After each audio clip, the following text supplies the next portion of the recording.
बाहर जो भक्त हैं उन्हें अंदर बुलाइए। डरना मत बेटा, माँ के है तुझे अच्छा लगेगा। चलिए, माताजी ने आपको बुलाया। चलो बेटा। सुशीला माँ की जय हो। खुश रहो। माँ, ये मेरी बेटी है रूपा, इसे अपने चरणों में ले लो माँ, इसका कल्याण करो। बेटी, तुम यहाँ हमारे साथ रहोगी? हाँ। तुम हमारी सेवा कर पाओगी?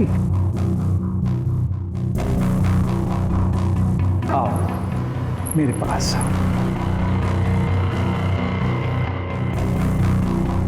यहाँ नहीं, यहाँ बैठो।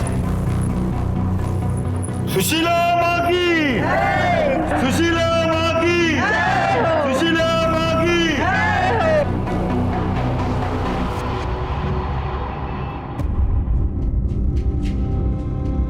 अरे आनंद, आज कॉलेज नहीं जाना है क्या?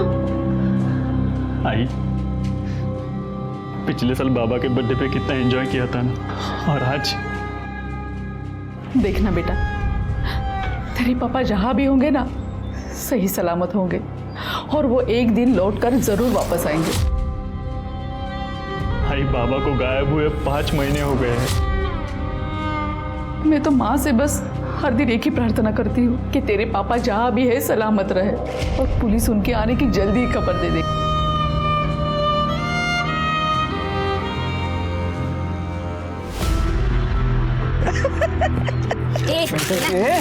क्या कर रही है तू? वो खा मत यार, मोटी हो जाएगी तू। कीड़ा है तू। कीड़ा में क्या? अरे पागल, तेरे जितने का डाम में से कोई भी नहीं है। तू हम सबकी माँ है। माँ सच तो कह रहा है मोहित। बीच में नहीं बोलने का। बाबा क्या गलत किया? क्या गलत किया? पापा बाबा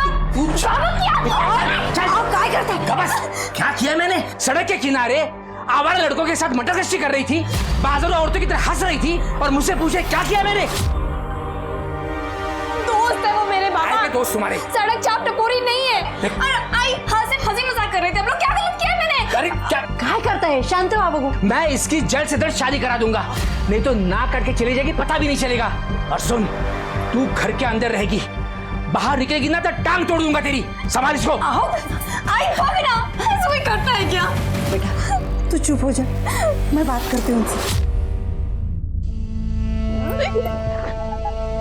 मुझे शादी नहीं करनी। आई चुप हो जा बेटा, मैं बात करती हूँ उनसे।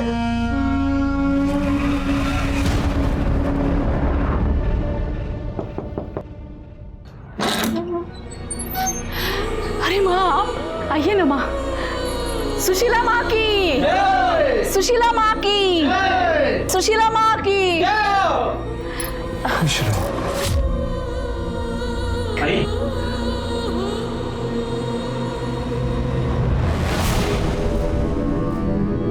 काम से बाहर जा रहा हूँ, थोड़ी देर में आ जाऊंगा। अब आप आइए ना माँ, बैठिए यहाँ। आइए आइए। माँ, आप तो जानती है आजकल के बच्चों को, उनको अध्यात्म में कोई रुचि नहीं है। उसकी तरफ से मैं आपसे माफी मांगती हूँ। इसकी कोई आवश्यकता नहीं। आध्यात्म तो हर इंसान के अंदर होता है, और सही समय आने पर अनंत खुद ही उसे पहचान लेगा। अब धन्य हो माँ, आप धन्य हो। माँ, अगले महाप्रसाद की तारीख तय कर लेते हैं। हाँ, इसीलिए तो हम यहाँ आए हैं।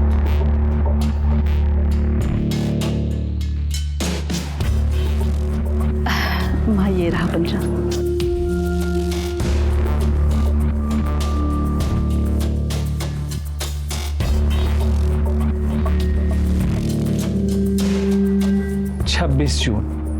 छब्बीस जून का शुभ मुहूर्त है, और स्थान हमेशा की तरह छाया का घर होगा। आपने तो मुझे धन्य कर दिया माँ। बोलो सुशीला माँ की, सुशीला माँ की, सुशीला माँ की। छाया, जो अमूल्य प्रसाद तुम हमारे मंदिर से लेकर आई थी, वो हमारे सभी भक्तजनों में बांट दो। अभी लाती हूँ। उसकी कृपा से हमारी इस बार की पूजा भी सफल होगी। अरे देखो, ये मेरी बेटी प्राची। आओ बेटा, रखो वहां पे। बस बस बस बस बस। तो ये है मेरी बेटी प्राची। अरे पंडित ने तो कहा है दोनों की कुंडली मिल रही है एक दूसरे के साथ। हमें तो लड़की पसंद है। अब ये बताइए, आप अपनी बेटी के सुख सुविधा के लिए क्या क्या कर सकते हैं? हाँ, जैसा आप हो, मतलब 2 व्हीलर, गोल्ड, सिल्वर, कैश, जो आप हो हम तैयार है सबके लिए। हाँ। पापा, इसे दहेज कहते हैं। अरे आप तो एक वकील की यहाँ नौकरी करते हैं ना, आपको नहीं लगता दहेज मांगना या देना एक अपराध है? और तुम दहेज लेने में विश्वास रखते हो? हाँ, क्या कर रहे हो? मुखन जी, अजी, ये सब क्या चल रहा है? अरे कुछ नहीं। क्या यही संस्कार सिखाया आप लोगों ने उसको? अच्छा अंकल, और जो यहाँ आप अपने बेटे का सौदा करने आए हो, ये कहाँ के संस्कार है? हमें इस घर से रिश्ता नहीं जोड़ना। चलो। ऐसे सुनो तो मेरी बात। हमें मेरी बात सुनो तो। अजिंक्य बेटा, सुनो मेरी बात। अरे सुनो, क्या कर रहे हो? चुप बैठ। तुमको बोला था ना मैंने, ये अपना नाक काटेगी। देखा, काट दिया ना नाक हमारे। अरे तो क्या गलत किया मैंने? जब शादी हम दोनों को करनी है तो दहेज किस बात से देना है फिर? चुप बैठ, जबान काट दूंगा तेरी। अब मैं जाऊंगा वहां पे, हाथ पे जोड़ूंगा उनको शादी के लिए राजी कराऊंगा। तुझे अजिंक्य से ही शादी करनी पड़ेगी, समझी? अंदर जा तू। भाई साहब, आओ। भाई साहब, हाँ, ऐका तरी कुठे चाललात? चाहे कुछ भी हो जाए, ये शादी होगी ही नहीं।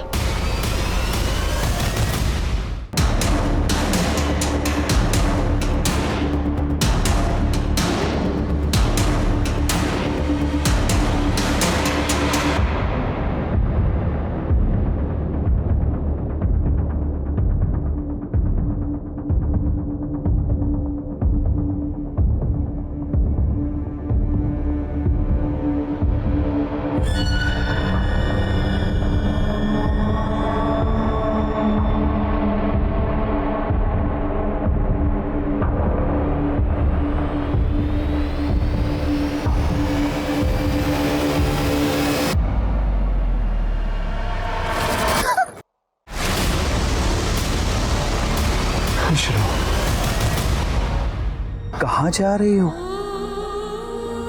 घर से भागकर जा रही हो? तुम जिस सुख की तलाश में भटक रही हो, वो सब मैं तुम्हें दूंगी। चलो मेरे साथ।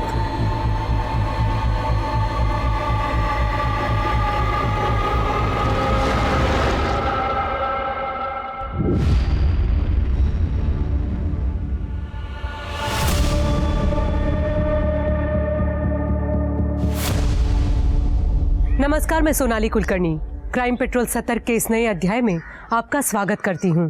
आज के मॉडर्न जमाने में जहां लोगों को सुलझा हुआ और बहुत समझदार होना चाहिए, वहीं लोग अजीबोगरीब प्रथाओं और गतिविधियों में लिप्त नजर आते हैं। ऐसा लगता है जैसे लोग अब अपने फायदे के लिए अहिंसा की जगह हिंसा का मार्ग चुनना बेहतर समझते हैं। कुछ लोग अब इंसानियत और हैवानियत में हैवानियत को चुनते हैं। लोग एक बात भूल जाते हैं कि अगर आज वो हैवान बन सकते हैं तो कोई उनसे बड़ा हैवान भी बन सकता है, क्योंकि हर शेर को एक सवा शेर जरूर मिलता है। आप लोग श्योर हैं कि वो भाग गई है? I mean, किसी दोस्त या सहेली के यहाँ गई होगी? नहीं सर, मैंने उसके सारे दोस्तों के यहाँ पता किया, लेकिन प्राची कहीं पे नहीं। और सर, उसका फोन भी बंद आ रहा है। प्राची अपने सारे कपड़े और सामान भी साथ में लेके गई। और एक बात सर, कल वो मुझे बार बार गले लगा रही थी और एक ही बात बोल रही थी, आई लव यू आई। और तभी मुझे पता चला कि वो घर छोड़ के जाने वाली है। ये मेलोड्रामा, ये अपना नाटक है ना, बंद कर, समझी? साहब, वो दरअसल प्राची को देखने के लिए लड़के वाले आए थे। प्राची को शादी नहीं करनी थी, इसीलिए वो घर छोड़कर चली गई है, बस। कोई बॉयफ्रेंड है उसका? नहीं साहब, ये मोहित वगैरह उसके बहुत अच्छे दोस्त थे, लेकिन ये सब बातें इनको पसंद नहीं थी, इसलिए वो प्राची की जल्दी से शादी करना चाहते थे। काय चुकलं माझं? हाँ, अगर शादी नहीं करा था ना तो हाथ से निकल जाती लड़की वो। हाँ, काय बोलते मैं उसका बाप हूँ। एक मिनट, ये पुलिस स्टेशन है, तो लड़ाई करना पहले बंद कर। देखिए साहब, मैं मानता हूँ प्राची उन आवारा लड़कों के साथ खुलकर हंसी मजाक करती थी, मुझे बिल्कुल पसंद नहीं आता था। अरे लड़की की जात है, कुछ तो कंट्रोल में होना चाहिए कि नहीं, बताइए। तो कंट्रोल रखने के लिए सोल्यूशन ये मिला आपको कि शादी करा दो। ठीक है, प्राची की सारी डिटेल्स इनको दे दीजिए। फोटो लाइयो, चलो। इनके मोहल्ले वाले और पड़ोसियों से जरा बात करके देखो, और बस स्टैंड और ऑटो टैक्सी स्टैंड वहाँ भी पूछो। कल ही गई है तो हो सकता है किसी ने देखा हो। Okay sir.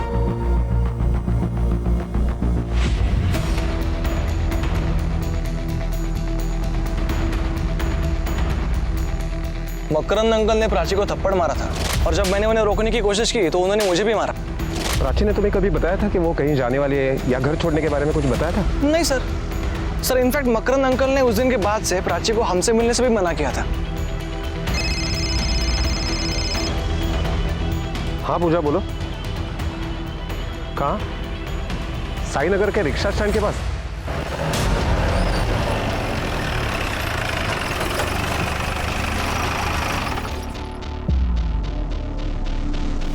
कल रात को प्राची नाम की एक लड़की मिसिंग है। उसका लास्ट लोकेशन यहीं का दिखाई दे रहा था, करीब 2 बजे। कुछ याद है? नहीं, कुछ याद नहीं है साहब।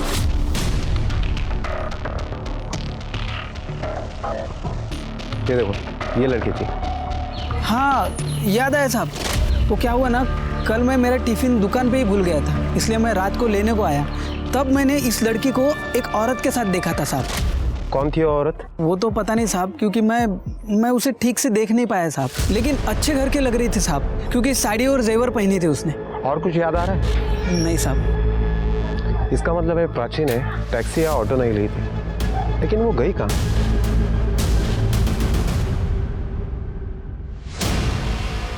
आई मैं निकतो। अरे अनंत बेटा, खाना रख लिया ना? हाँ आई। और वो मेडिकल किट? आई 3 दिन हाइकिंग पे जा रहा हूँ, उस हिसाब से सब ले लिया है। हाइकिंग पे ज्यादा सामान नहीं ले जा सकते ना। हाँ पापा समझी। अच्छा ध्यान रखना अपना। आप भी ख्याल रखना। हाँ हाँ।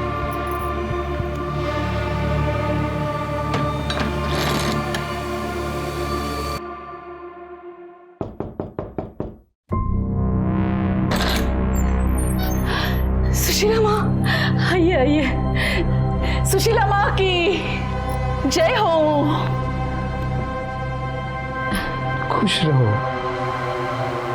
ये प्राची है, इसे हमारी मदद की जरूरत थी। ये अपनी जिंदगी में अपनी खुशियों और उद्देश्यों को लेकर भटक रही है, तो मैंने सोचा कि मेरी परम भक्त से ज्यादा इसकी देखभाल कौन कर सकता है, इसलिए मैं इसको यहाँ लेकर चली। ये सब आपकी कृपा है माँ, वरना हम तो तुच्छ मनुष्य है। प्राची मेरे बेटी जैसी है और वो आज से यही रहेगी। तुम बिल्कुल चिंता मत करना। हाँ जाओ बेटा, डरो नहीं। जय हो माँ। माँ तुम दोनों की रक्षा करे। खुश रहो, खुश रहो।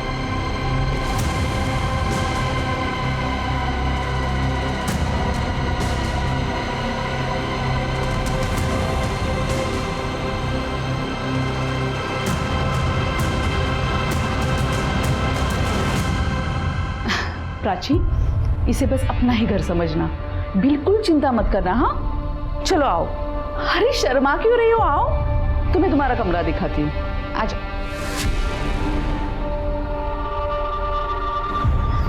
आओ, बैठो आराम से। कैसा लगा? अच्छा भूख तो लगी होगी ना, पहले तुम हाथ मुंह धो लो, मैं खाने के लिए कुछ लाती हूँ। अब बाथरूम वहाँ है। हाँ? दुनिया में अच्छे लोग भी होते हैं, आज ये साबित हो गया।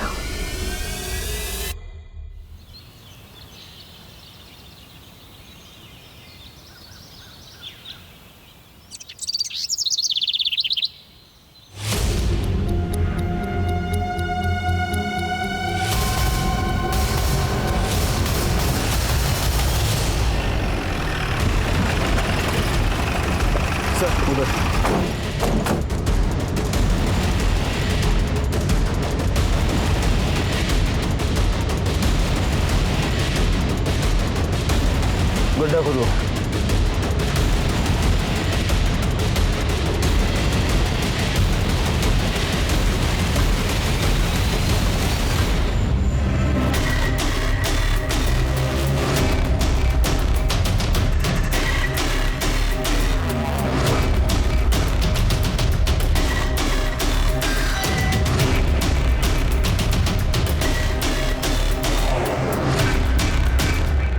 सर 4 स्केलेटन्स मिले हैं सर। ये देखिए।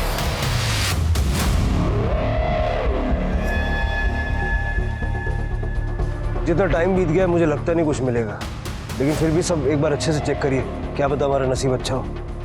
पूजा, ये सारे स्केलेटन्स फॉरेंसिक को पोस्टमार्टम के लिए भेजो। Yes sir. इसका नी रिप्लेसमेंट हुआ है। इस नी कैप पे एक 9 डिजिट का यूनिक आईडी होता है। उस आईडी से हमें इसकी पहचान करने में आसानी होगी। एक की पहचान हो गई ना, मुझे लगता है सबकी पहचान करने में आसानी होगी।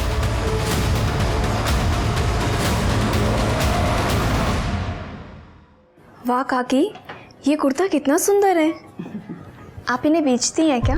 हाँ, इन्हें मैं होलसेल मार्केट से खरीदती हूँ, फिर यहाँ के लोकल शॉप में बेचती हूँ।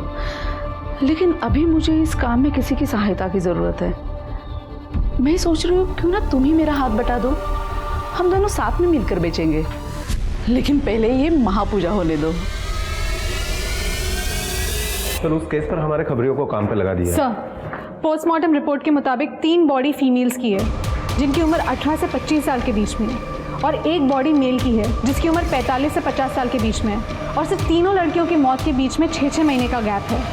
पहली मौत हुई थी 1.5 साल पहले, दूसरी मौत हुई थी 1 साल पहले, और तीसरी मौत हुई थी 6 महीने पहले।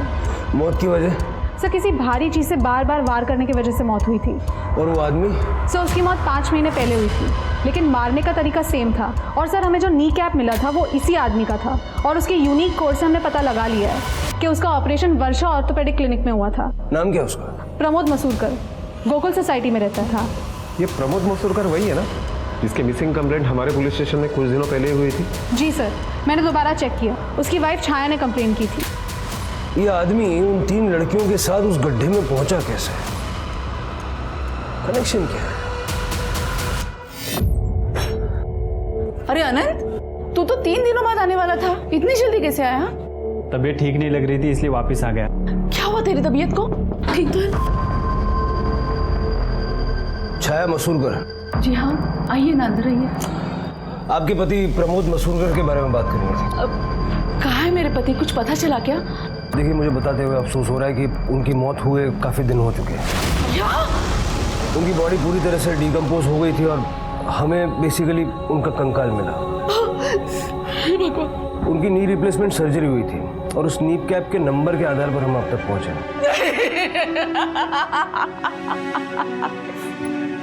ये नहीं हो सकता अनंत, ये क्या हो गया? इन्होंने कभी किसी का कुछ बिगाड़ा नहीं था, किसने किया इनके साथ? देखिए, मैं आपकी अवस्था समझ सकता हूँ और मैं जानता हूँ कि ये सही समय नहीं है, लेकिन आइडेंटिफिकेशन को कंप्लीट करने के लिए हमें आपके बेटे का DNA टेस्ट करवाने की जरूरत पड़ेगी और उसी के बाद हम आपको वो अवशेष सौंप सकते हैं। DNA टेस्ट के लिए कब और कहाँ आना है आपको ये बता दें। जी सर।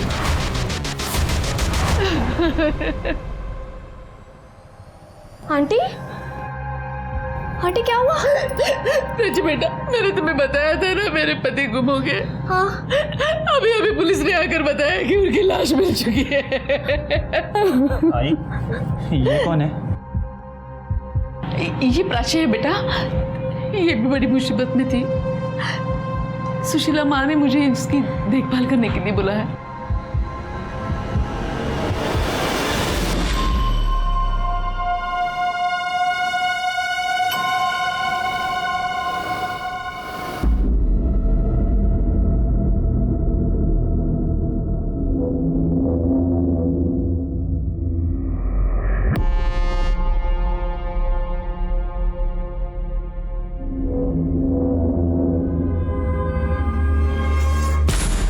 एक मिनट, मैं जो कह रही हूँ वो ध्यान से सुनो।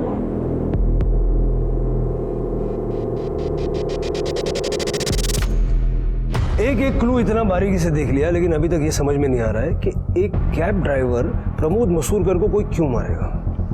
सर, ऐसा भी तो हो सकता है ना कि तीसरी लड़की की लाश को जब कातिल गड्ढे में डाल रहा था तब प्रमोद मसूरकर ने कातिल को देख लिया और इसीलिए कातिल ने उसे मार दिया। ऐसा होता तो कातिल उसको ऑन द स्पॉट मार डालता, 1 महीना वेट क्यों करता? प्रमोद मसूरकर का उन तीनों लड़कियों से स्ट्रॉन्ग कनेक्शन है। सर, छाया मसूरकर आई है।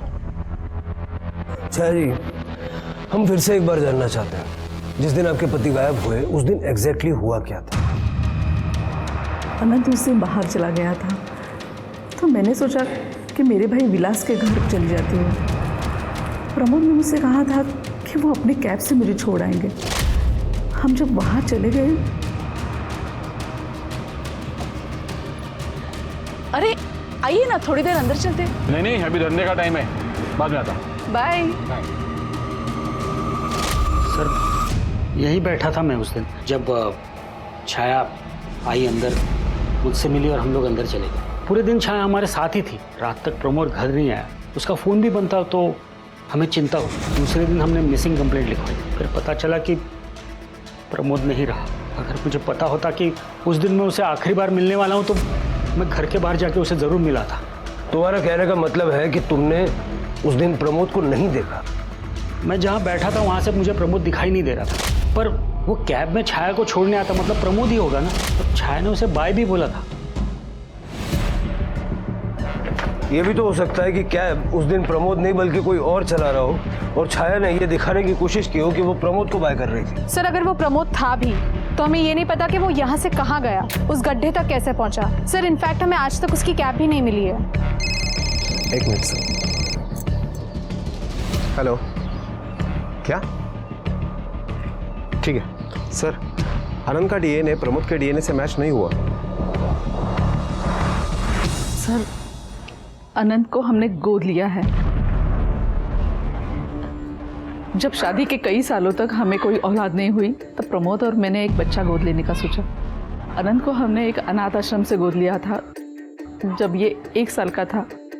अनंत को हमने कुछ नहीं बताया, नहीं तो ये टूट जाता।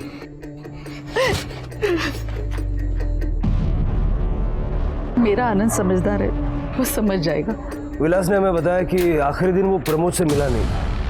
प्रमोद ही आपको विलास के घर छोड़ने आया था? हाँ बिल्कुल, भला उनकी कैब और कौन चलाएगा, और मैं किसी और को क्यों चलाने दूंगी। देखिए इंस्पेक्टर साहब, मेरे पति के जाने के बाद आप उन्हें और मुझे बदनाम मत कीजिए।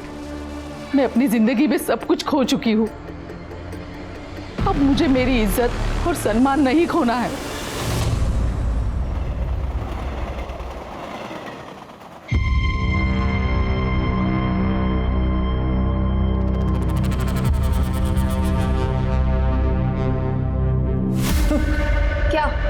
क्या कर रहा है यहाँ पे? रुक तू अभी। क्या कर रहा है तू यहाँ पे? जासूसी कर रहा है ना तू मेरी? अभी रुक, मैं छाया आंटी को तेरी शिकायत करती हूँ। प्लीज ऐसे मत करना, तुम जैसा सोच रहे हो वैसा कुछ नहीं है। मैं तुम्हें गलत नजरों से नहीं देख रहा था। तो क्यों मेरी जासूसी कर रहा है? जरा धीरे बात करो, मैं तो तुम्हारी मदद करने के लिए आया था। तुम बहुत बड़ी प्रॉब्लम में आने वाली हो। क्या मतलब? तुम्हें जल्दी बेच दिया जाएगा, कब और कहाँ ये नहीं पता। अच्छा, और कौन करेगा ऐसा? यहाँ मैं छाया आंटी के साथ ज्यादा सेफ हूँ। मेरी आई ही तुम्हें बेचने वाली है, तुम्हारी बोली लगने वाली है। तुम्हारा दिमाग खराब हो गया क्या अनंत? कसम से मैं सच बोल रहा हूँ। उस दिन मैंने आई को किसी से फोन पे बात करते हुए सुना था। 1 मिनट, मैं जो कह रही हूँ वो ध्यान से सुनो। वो लड़की तो मेरे हाथ से ही खाना खाती है। हाँ, उसे महाप्रसाद के लिए तैयार करना तो मेरे बाएं हाथ का खेल है। हाँ हाँ, फिगर विगर भी ठीक है, खूब बोली लगेगी देखना। तुम्हारी भलाई इसी में है कि तुम मेरे साथ भाग चलो, मैं मदद करूंगा तुम्हारी। इसी बीच उन बॉडीज की डीएनए रिपोर्ट भी आ गई और उन 3 लड़कियों की पहचान भी हुई। वो लड़कियां थी नागपुर के पास मानसर की रूपा त्यागी, अनीता कांबले और सुप्रिया धोत्रे। पुलिस ने इन लड़कियों के माँ बाप को कांटेक्ट किया और उनके बारे में खबर दी कि अब उनकी लड़कियां इस दुनिया में नहीं हैं। इस बात से माँ बाप आहत हुए, पर उन्हें क्लोजर भी मिला, लेकिन कातिल का पता अभी भी नहीं चला था। देखना ये था कि क्या पुलिस अब कातिल तक पहुंच पाती है, इससे पहले कि कातिल अपना अगला शिकार करें। अब आप लोग अपनी आंखें बंद कीजिए और जोर से सांस लीजिए। जगत माता ही सर्वोपरि है।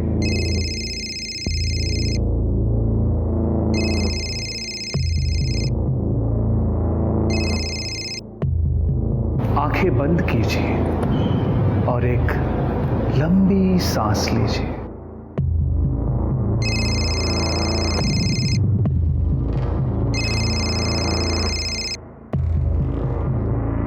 आपसे कितनी बार कहा है कि जब हम मेडिटेशन में होते हैं तो मुझे डिस्टर्ब मत किया कीजिए। प्राची भाग गई है। क्या मतलब भाग गई है? प्राची घर में नहीं है और ना ही उसका सामान है, और हाँ, आनंद का भी सामान नहीं है। तुम्हारा मतलब है दोनों भाग गए हैं? वो सब मुझे नहीं पता, अभी आपको ही कुछ करना पड़ेगा। मुझे आनंद की चिंता हो रही है। जब से उसे पता चला है कि उसे गोद लिया गया है, वो बदल सा गया है। वो पहले जैसे नहीं रहा।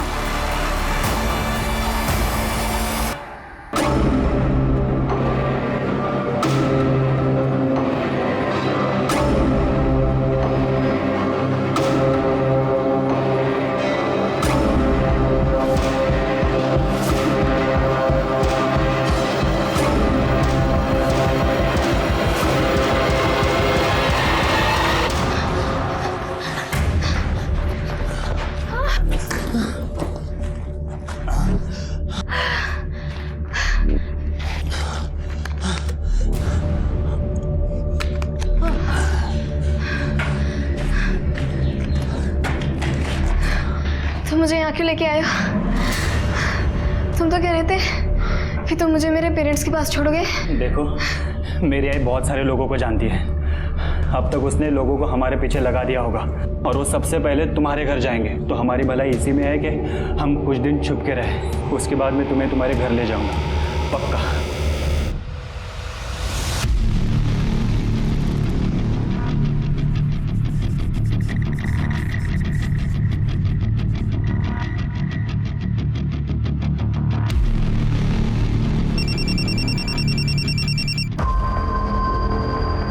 किसका फोन है?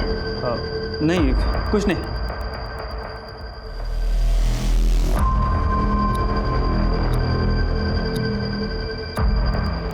अरे भाई, इसको देखा किधर? देखिए लड़की को। अरे हाँ, आगे जो बिल्डिंग का काम चल रहा है ना, उसमें जाते हुए देखा है। हाँ भाई। अरे बस क्या यार, अरे मैंने अभी तक उसे इस्तेमाल नहीं किया है। भाई तूने पैसे दिए, वो तेरी है। भाई पे भरोसा नहीं है क्या? हाँ भाई, टेंशन मत लेना।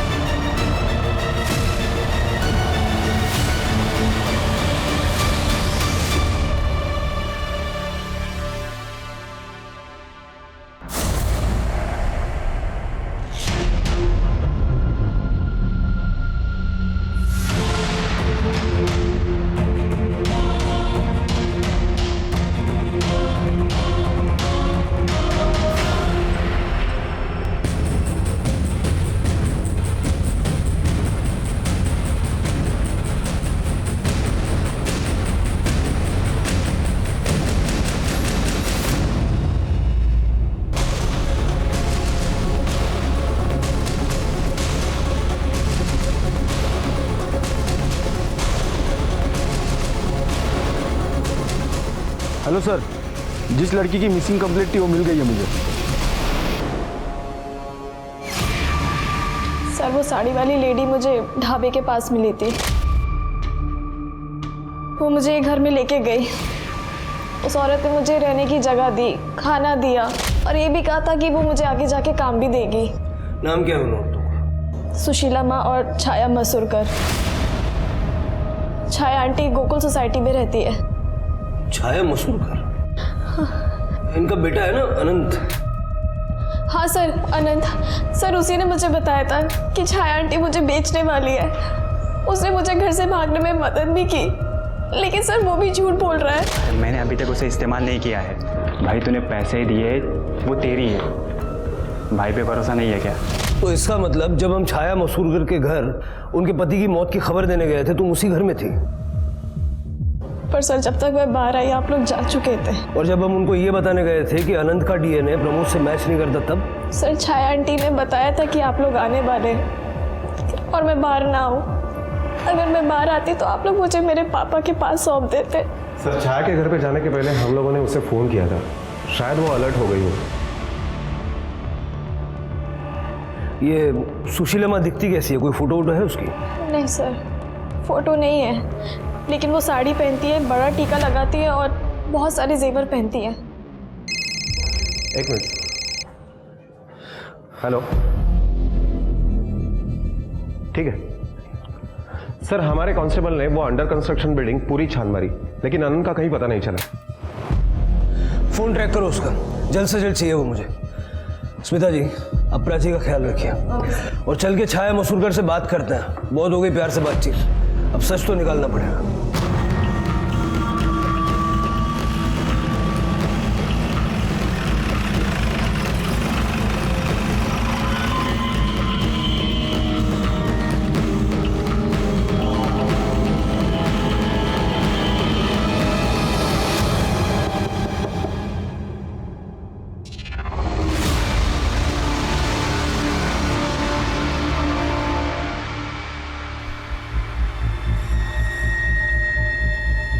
पूजा,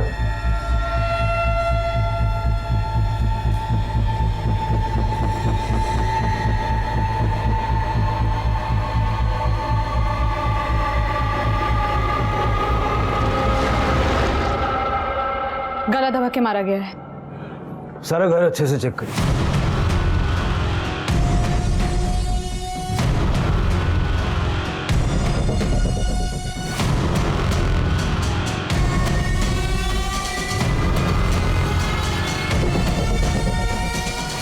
सर, शायद इससे गला घोटा गया हो। सर, दरवाजे पर फोर्स एंट्री के कोई भी निशान नहीं मिले। इसका मतलब है छाया कातिल को जानती थी और छाया का मोबाइल भी गायब है।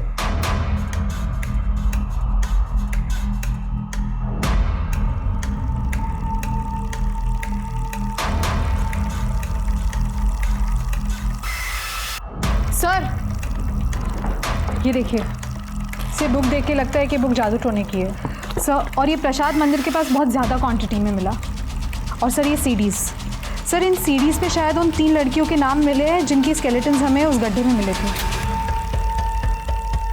सुप्रिया धोत्रे, अनीता कांबळे, रूपा त्यागी।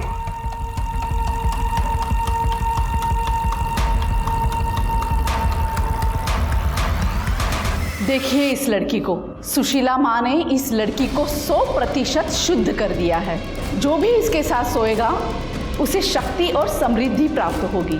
ये आप सभी का महाप्रसाद है। तो अब बोली लगाने का समय है। और हाँ, जो सबसे ऊंची बोली लगाएगा वो इसके साथ सबसे पहले सोएगा, और जो दूसरी हाईएस्ट बोली लगाएगा उसे इसके साथ सोने का दूसरा मौका मिलेगा। लेकिन हाँ, मौका सभी को मिलेगा। सर, इस औरत की आवाज़ पक्का छाया की ही है। इसका मतलब अनंत ने प्राची को छाया के बारे में जो बताया था वो सही था। और प्रमोद की बॉडी उन बाकी लड़कियों के साथ उन गड्ढों में मिलना इस बात की ओर इशारा करता है कि छाया का प्रमोद की मौत से कोई ना कोई लेना देना है। सवाल यह है कि छाया ने प्रमोद को क्यों मारा। प्राची को बुलाओ। Yes sir.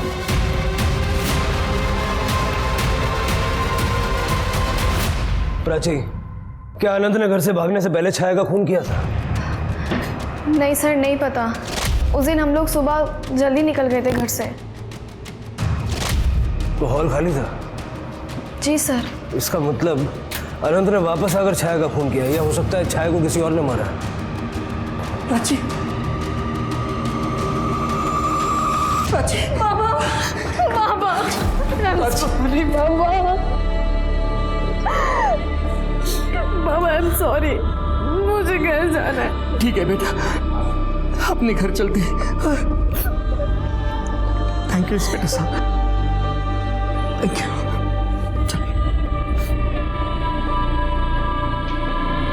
सर, आनंद पकड़ा गया है, हम उसे पुलिस स्टेशन लेके आए हैं।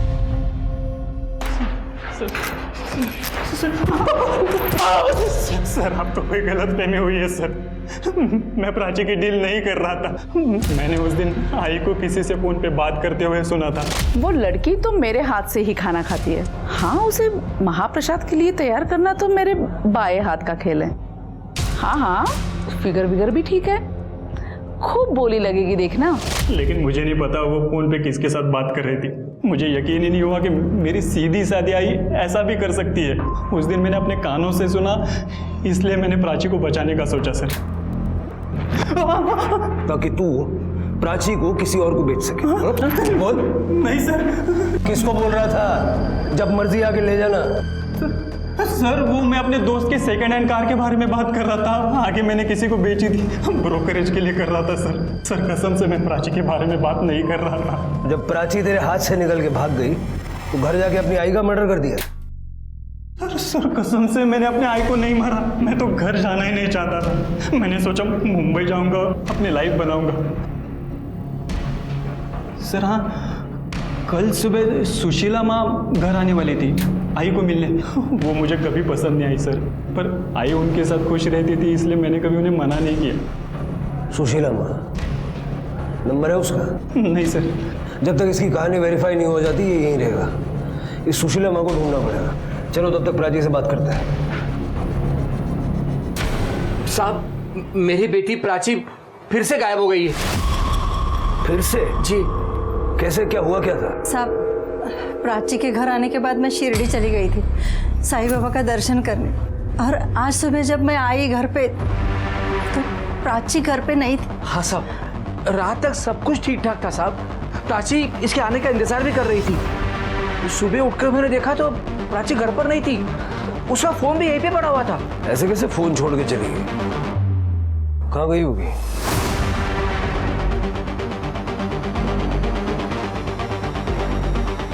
यहाँ सीसीटीवी है, अगर ये चल रहा है तो उसका फुटेज निकलवाओ और देखो कहीं और आसपास कैमरे लगे हुए हैं। Okay sir. Pooja. Sir Chhaya की पोस्टमार्टम रिपोर्ट के मुताबिक उसकी हत्या गला दबाकर की गई थी। सर घर के मंदिर के पास मिले उस चमकीले कपड़े से ही उसका गला दबाया गया था।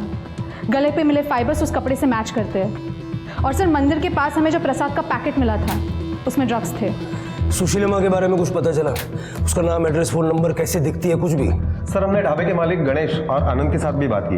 उन दोनों ने जो थोड़ा बहुत डिस्क्रिप्शन दिया था वो एक दूसरे से मैच नहीं होता है, कुछ भी पता नहीं चला सर। तो पता करो, अगर वो गायब हो सकती है तो कातिल भी हो सकती है। सर एक लड़की की लाश मिली उसी गड्ढे में जहाँ पे और भी बॉडीज मिली थी। वहाँ चोरी की ड्यूटी थी ना? काय करतात काय तुमची माणसं? एक काम दिलं होतं ते सुद्धा होत नाही। चला।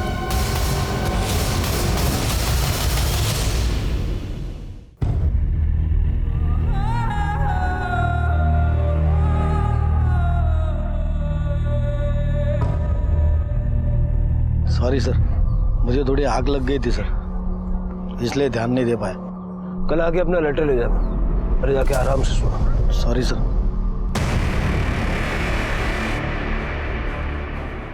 सर आसपास का सारा एरिया चेक किया, मोबाइल, पर्स, आईडी ऐसा कुछ भी नहीं मिला।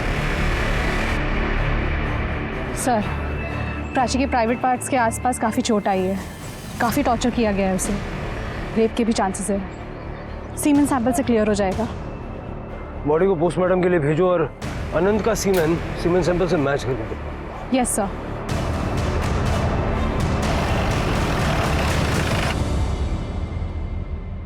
सर अनंत का डीएनए सीमेन सैंपल से मैच नहीं हुआ। इसका मतलब अनंत ने रेप नहीं किया, लेकिन इससे ये साबित नहीं होता कि अनंत ने प्राची को किसी और को नहीं बेचा। सर प्राची की पोस्टमार्टम रिपोर्ट के मुताबिक उसका कत्ल बार बार किसी भारी चीज़ से वार करने की वजह से हुआ है, जैसे कि बाकी 3 लड़कियों का हुआ था। सर प्राची की बॉडी से 5 लोगों के सीमेन सैंपल्स मिले। सर बहुत ही कम समय में 5 लोगों ने उसके साथ गैंग रेप किया था। सर 23 तारीख की रात की प्राची के घर के बाहर जो रोड है वहाँ की सीसीटीवी फुटेज मिली है, जिस दिन हमने प्राची को मकरंद को सौंपा था।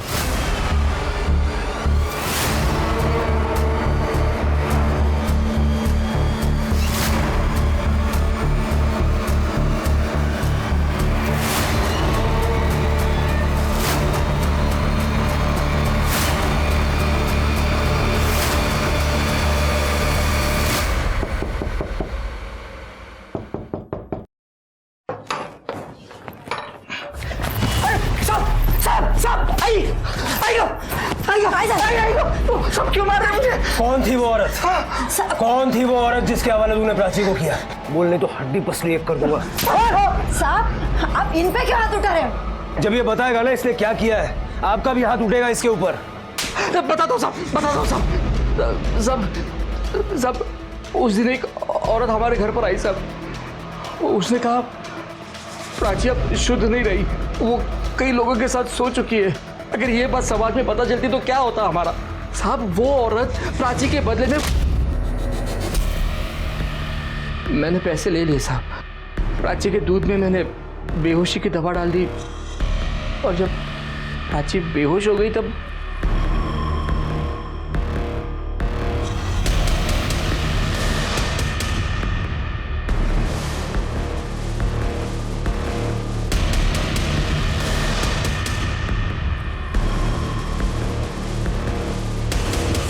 अपनी बेटी का सौदा कर दिया। अरे तुला तर नरकात पण जागा मिळणार नाही। कौन थी वो औरत? साहब मुझे नहीं पता, सच बताता हूँ साहब। आई शपथ मैंने उसका चेहरा नहीं देखा साहब। उसका चेहरा घूंघट में छुपा हुआ था, पर ना उसने बहुत सारे जेवर पहने हुए थे और कुछ चमकीली भड़कीली साड़ी पहनी हुई थी साहब। घेऊन चला ना साहब साहब साहब मजा आएगा ना साहब। साहब साहब मैंने कुछ नहीं किया साहब। साहब अनंत, मकरंद और वो दुकानदार गणेश, तीनों की मदद से उस औरत का स्केच बनवाओ।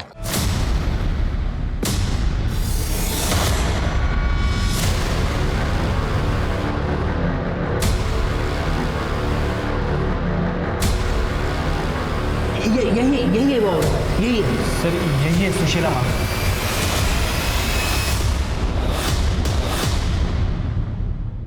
सर ये तो झाड़ेपट्टी नाटक के आर्टिस्ट है। हमारे गांव में मैंने इसे देखा था सर। इनका ग्रुप है, गांव-गांव में जाके नौटंकियां करता है। इसका असली नाम क्या है? सर नाम तो नहीं पता। अपने गांव में बात करो और इसकी नाटक मंडली और इसका नाम जरा पता करो। Okay sir. जरा पता तो चले ये सुशीला माँ है कौन। सर, जाड़ीपट्टी नाटक ग्रुप जिसमें सुशीला माँ काम करती थी वो कई साल पहले टूट चुका है, लेकिन सर उसके बारे में हमने सब कुछ पता कर लिया है। सर एक चौंकाने वाली बात सामने आई है, आप यकीन नहीं करेंगे।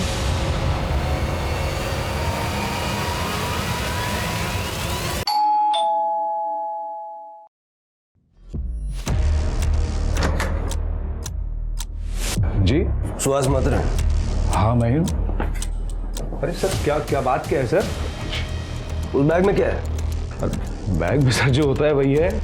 खोलो जरा बैग खोलो, देखें बैग में क्या होता है। अरे कुछ नहीं, कपड़े हैं बस। सर मेरी प्राइवेट चीज है, आप ऐसे कैसे हाथ लगा? कोई बात नहीं, हम नुकसान नहीं पहुंचाएंगे। अरे सर फिर भी ये सर, ये किसके कपड़े हैं? ये मेरे बुआ जी के कपड़े हैं। बुआ जी कहाँ हैं? मैं जब से आया वो मिल नहीं रही हैं और उनके कपड़े यहीं रह गए हैं। मैं बताऊं बुआ जी कहाँ हैं? आपको पता है कहाँ है? ये कपड़े पहन ले 5 मिनट में, नहीं तो इतना मारूंगा ना। उठा चल चल फटाफट।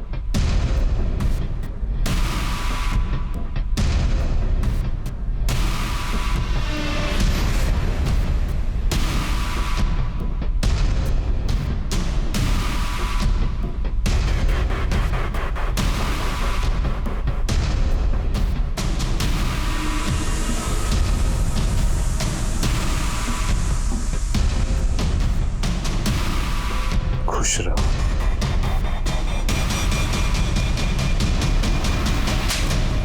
नाटक खत्म हुआ, अब कैरेक्टर से बाहर आ जा। सारी कहानी शुरू से शुरू कर चल।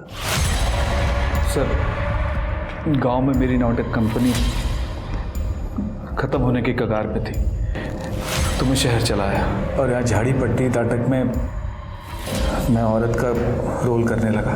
और औरत का रोल करते करते मुझे एक आइडिया आया कि क्यों ना मैं सुशीला माँ बनकर आध्यात्म में लोगों को फंसाकर उनसे पैसे कमाऊं। और सर मैंने ऐसा किया भी, और तभी मुझे छाया मिली। छाया को मैंने अपने बारे में सब कुछ बता दिया सर मैं छाया से प्यार करने लगा था। सर मैंने छाया को काला जादू भी सिखाया। फिर हम लोग सीक्रेटली एक प्रोस्टिट्यूशन का धंधा शुरू कर दिया। हमारे बड़े चुनिंदा क्लाइंट होते थे जिनको शुद्ध और कम उम्र की लड़कियां पसंद है।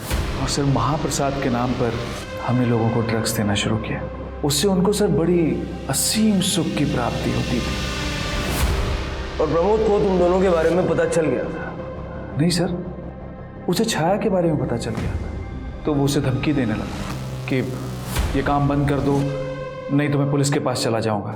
तो फिर सर हम दोनों ने एक प्लान बनाया। जब प्रमोद छाया को लेकर उसके भाई के घर छोड़ने जा रहा था। अरे रुको रुको रुको, एक मिनट, ये विलास का दोस्त है सुहास। आ जाओ ना, गाड़ी में बैठो, हाँ बस इसी तरफ जा रहे हैं। आओ बैठो बैठो।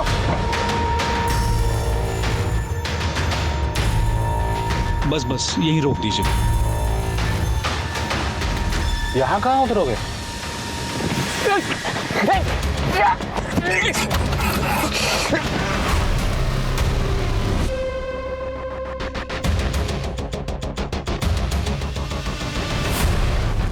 और इसके बाद तुमने छाया को घर छोड़ा और विलास को लगा कि तुम प्रमोद हो।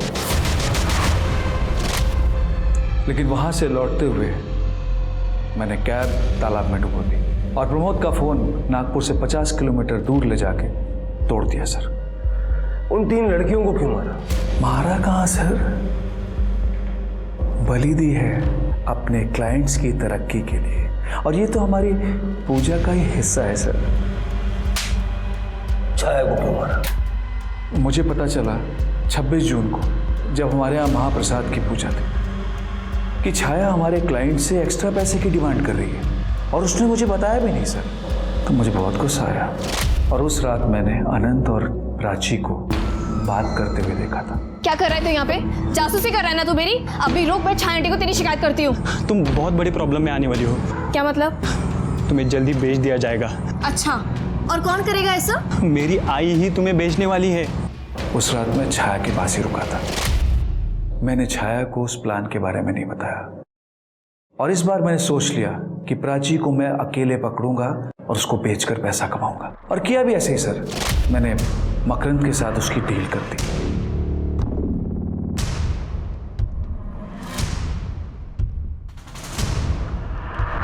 लेकिन छाया भी बहुत चालाक थी। उसे एक दिन पहले ही पता चल गया था, तो उसने मुझे अपने घर बुलाया और धमकी देने लगी। मैं तुम्हारे बारे में सब कुछ सच सच बता दूंगी। मैं पुलिस भी जाऊंगी, तुम्हारा बहाना फोड़ दूंगी मैं। अभी बताती हूँ इसको। खुश रहो। प्राची को भी मैंने मार के गड्ढे में डाल दिया, और मेरी पूजा संपन्न हो गई। मेरे क्लाइंट्स की तरक्की होगी, और उनकी तरक्की में अब कोई बाधा नहीं है सर। काय सांगायचं काय या विक्षिप्त माणसाला? चार्जशीट बनाओ इसकी। पुलिस ने सुहास और छाया के नए पुराने सभी क्लाइंट्स को अरेस्ट किया और उन्हें कड़ी सजा दिलवाई।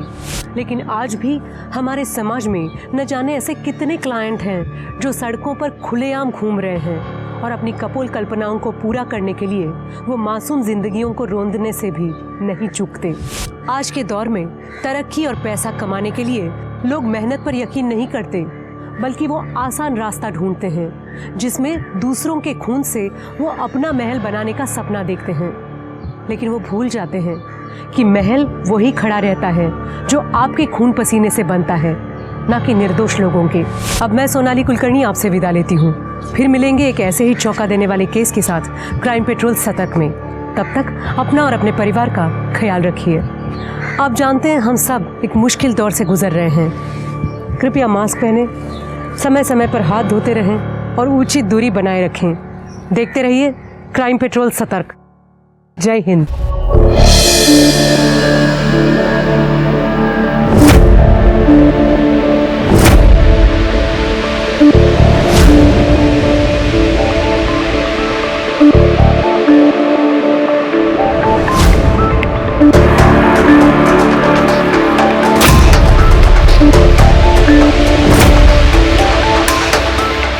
तो लेडीज, आज की क्लास यहीं खत्म होती है। कल फिर मिलते हैं। मैं बहुत थक गई आज। तेरा तो 8वां महीना चल रहा है, फिर भी इतना काम कर लेती है। मेरा 7वां महीना चल रहा है, मैं बिस्तर से पैर भी नहीं निकाल पाती हूँ। तुम भी तो निकाल ही लेती हो ना तुम्हारे बच्चे के लिए। तो बस फिर मेरा काम भी मेरा बच्चा ही है। चले। मुझसे तो ये एक नहीं झेला जा रहा, आप दो कैसे झेल लेती हो? सच कह रही हूँ, पहले मैं योगा अपने फिगर को मेंटेन करने के लिए करती थी, पर अब इसको मेंटेन करने के लिए। मनप्रीत तो बिल्कुल सही कह रही है, और एक बार बच्चा हो गया ना तो फिर तो पति भी ध्यान नहीं देता है। सीरियसली दीदी? हाँ। क्या दीदी, आप लोग भी? चलो मैं तो कह रही हूँ, शादी के बाद तो सारे पति ऐसे ही हो जाते हैं। चलो सही बाय बात। दीदी, मैं जा रही हूँ। बाय। आ गई तू? हाँ।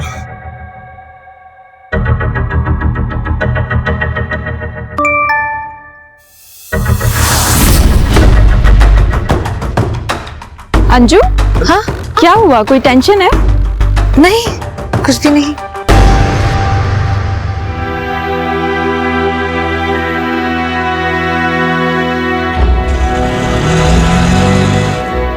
दीदी आप ना घर चलो, मुझे कोई जरूरी काम है कॉलेज में, बस वही निपटा के आ रही हूँ। पर अभी तो तू कॉलेज से आई है। हाँ वहीं से ही आ रही हूँ, लेकिन मेरा ना कुछ सामान श्रद्धा के पास रह गया, बस वही लेने जाना, इम्पोर्टेंट है। Bye bye bye. अरे जल्दी आना, तुझे पता है ना मेरे ससुराल वालों को देर से आना पसंद नहीं है। कहाँ जा रही है पता नहीं।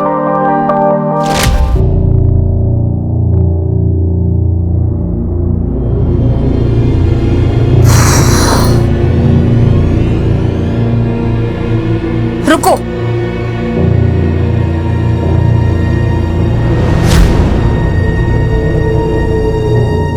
ये क्या है?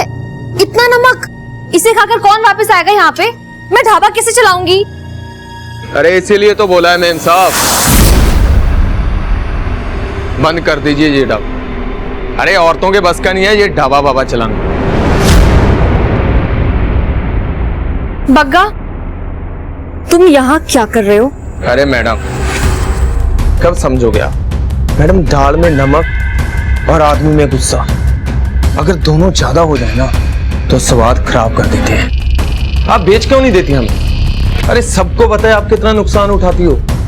ऐसा है, अपने बाप लोगों से जाके कह दो कि उनकी औकात नहीं है अंजू का ढाबा खरीदने की, और ना तेरी औकात है मुझे डरा सकने की। आई समझ में? प्यार से समझा रहा हूँ, समझ में नहीं आता क्या? घुसता नहीं कुछ दिमाग में? हैं? औकात दिखाओ इसको अपनी।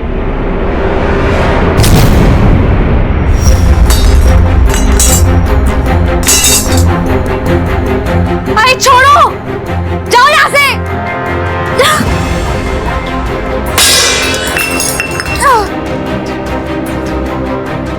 निकलो यहाँ से, चलो निकलो यहाँ से अभी के अभी।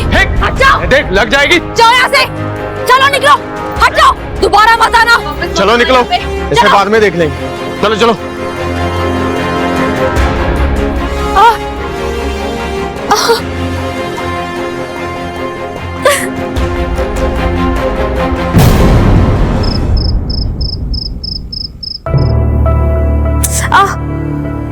धीरे।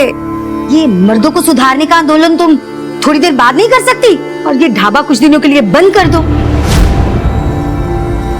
अरे अपनी हालत तो देखो, और वैसे भी तुम दोनों की शादी होने वाली है 2 सप्ताह में।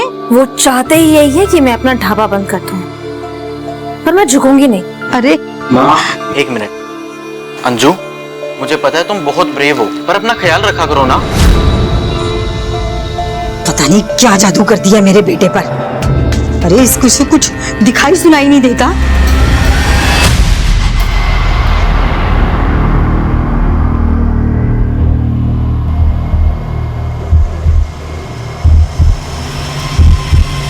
रेडीमेड बच्चों की दुकान, अंजू का मकान। शादी की कोई गारंटी नहीं, पर मजा पूरा। किसने लिखा ये? हाँ, किसने फेंका बताओ? किसने लिखा? आओ सामने, दिखाओ अपनी शक्ल। आओ ना। छोड़ो, जाने दो ना। तुम क्यों बेकार में अपना फोन चला रही हो? जाने दो। अरे भगवान से डरो तुम लोग, जिस दिन सामने आ गए ना छोड़ूंगी नहीं मैं, बता रही हूँ मैं। छोड़ो, कोई नहीं। आओ ना सामने, अंजू अंदर छोड़ूंगी नहीं मैं तुमको। चलो।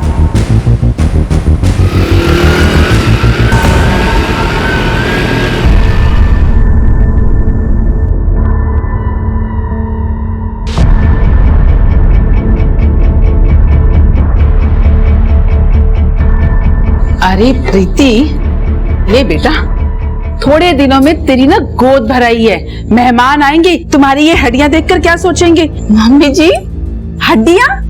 मेरा 10 किलो वजन बढ़ गया है 2 महीने में। चुप कर, ऐसे नहीं बोलते। कौन था वो? कॉलेज का फ्रेंड था। फ्रेंड था या बॉयफ्रेंड था? जो ऐसे गली में चिपक के बात कर रही थी। तुम्हें जरा सा भी अंदाजा है कि तुम्हारी इन हरकतों की वजह से ना हम सबकी इज्जत पे क्या असर पड़ता है? ओ प्लीज, इज्जत का लेक्चर ना आप लोग तो मुझे मत ही दो, क्योंकि अगर मैंने अपना मुंह खोला ना तो बहुत बुरा लगेगा।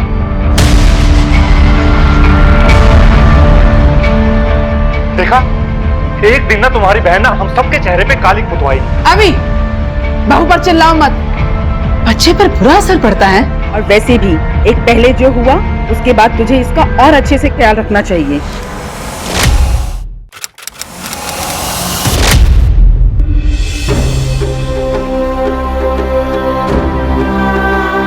तुम्हारी लापरवाही की वजह से मेरे पोते को पैदा होने से पहले ही मार दिया।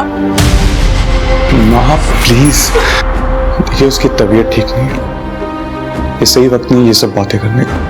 तो कब होगा सही वक्त?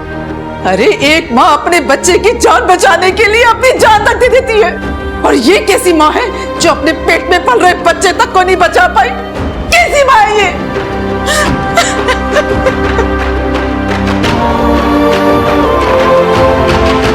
अरे यार प्रीति, तुम बीते हुए कल को लेके उदास होती रहोगी या आने वाले कल के लिए खुश भी होगी? कैसे खुश हो जाऊं यार मैं? मेरा बच्चा मेरी वजह से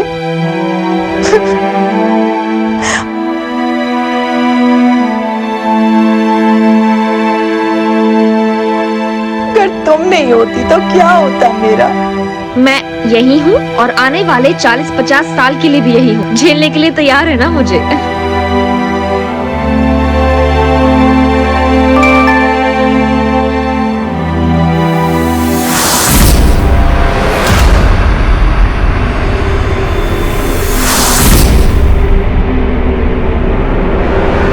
अंजू, हाँ क्या हुआ? जब भी मैसेज आता है तुम सैड हो जाती हो, कोई प्रॉब्लम है? ऐसा कुछ भी नहीं है। चुपचाप से मुझे बता दो क्या प्रॉब्लम है तुम्हें। आज तो तुम्हें बताना ही पड़ेगा। क्या है ना यार प्रीति, पैसों का बहुत टेंशन है। ढाबे के खर्चे बहुत बढ़ गए हैं और मेरी सासू माँ, उनको शादी धूमधाम से करवानी है। कैसे होगा सब? कहाँ से लाऊंगी मैं इतने पैसे? और मैंने तुम्हें इसलिए नहीं बोला क्योंकि तुम्हारी अपनी बहुत परेशानी है और मैं और नहीं देना चाहती। तुम कैसी बात कर रही हो? मेरी टेंशन लेने के लिए मेरा पति है ना, और तुम्हारी टेंशन लेने के लिए मैं हूँ। जल्दी से बताओ कितने पैसे चाहिए तुम्हें?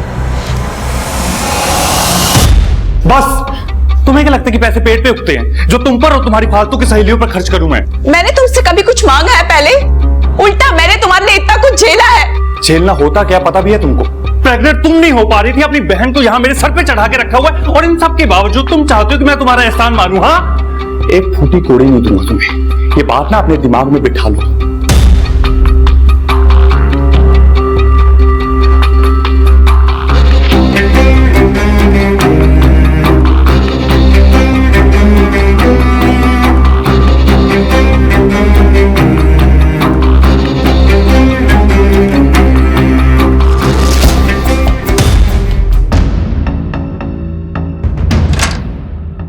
दीदी, सारा सामान अंदर रख दिया है, आप रुकेंगी क्या अभी?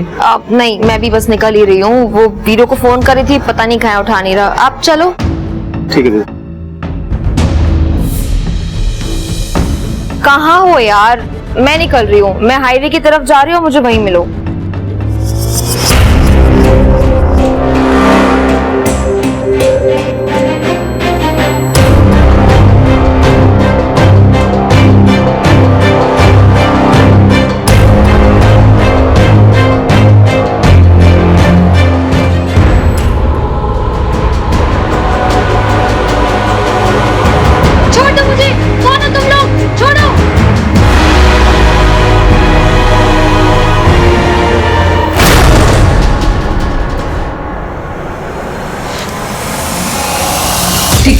जब मैं घर से जा रही तो तुम यहाँ रहकर क्या करोगी? क्यों?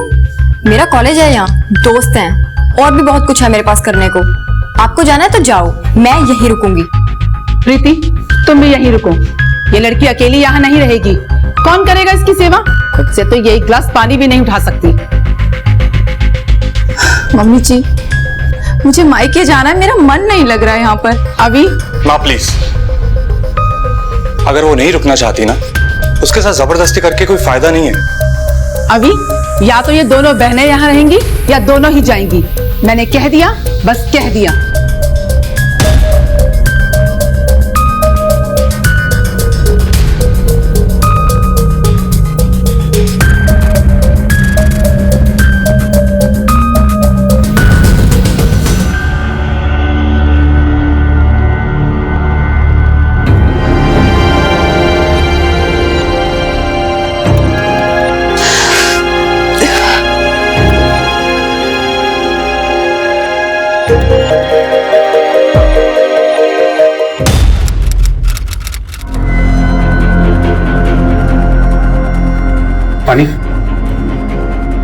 बताइए, क्या कंप्लेंट लिखवानी है आप? सर, मेरी फ्रेंड अंजू कल से मिसिंग है।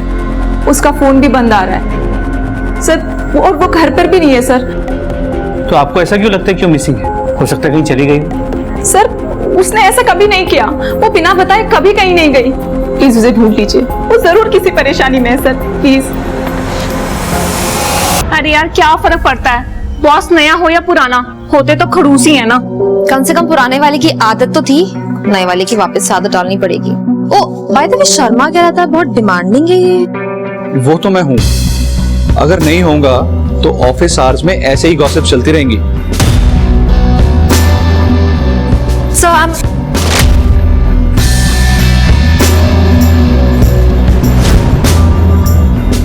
sorry. I'm too.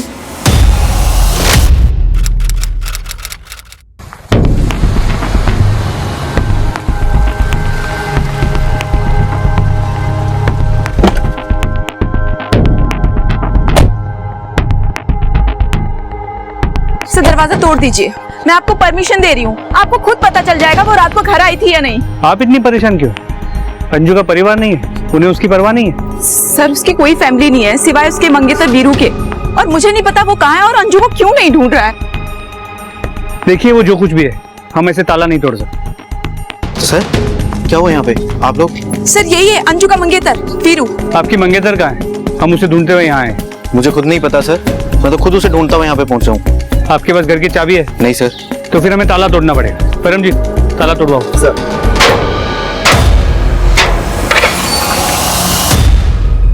Paramjit. Ji sir. फिर चेक करो, आखिरी बार कब बात हुई थी अंजू से?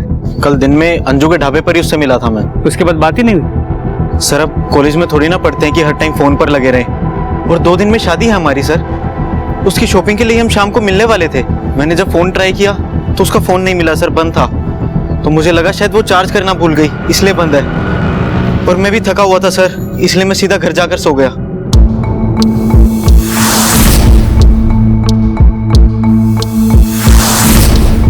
सर, लग तो नहीं रहा अंजलि घर वापस आई थी रात में। सब कुछ एकदम नीट एंड क्लीन है सर।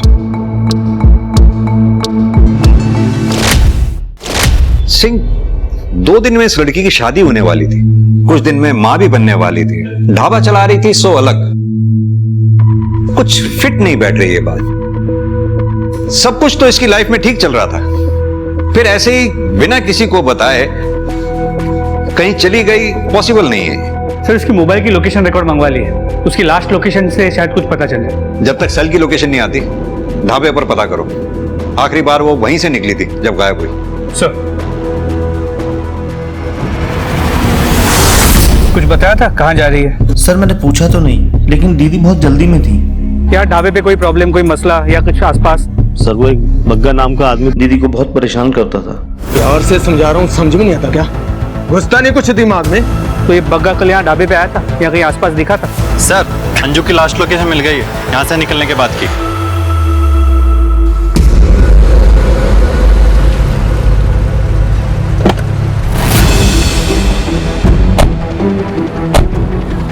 आसपास चेक करो,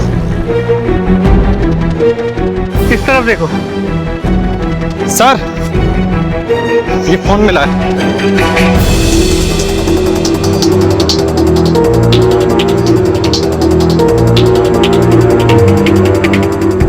सर, ये अंजू का केस काफी कॉम्प्लिकेटेड हो गया है। हाईवे के बाद झाड़ियों में उसका फोन मिला है, टूटा हुआ है सर। ठीक है सर, हम आसपास पूछताछ करते हैं।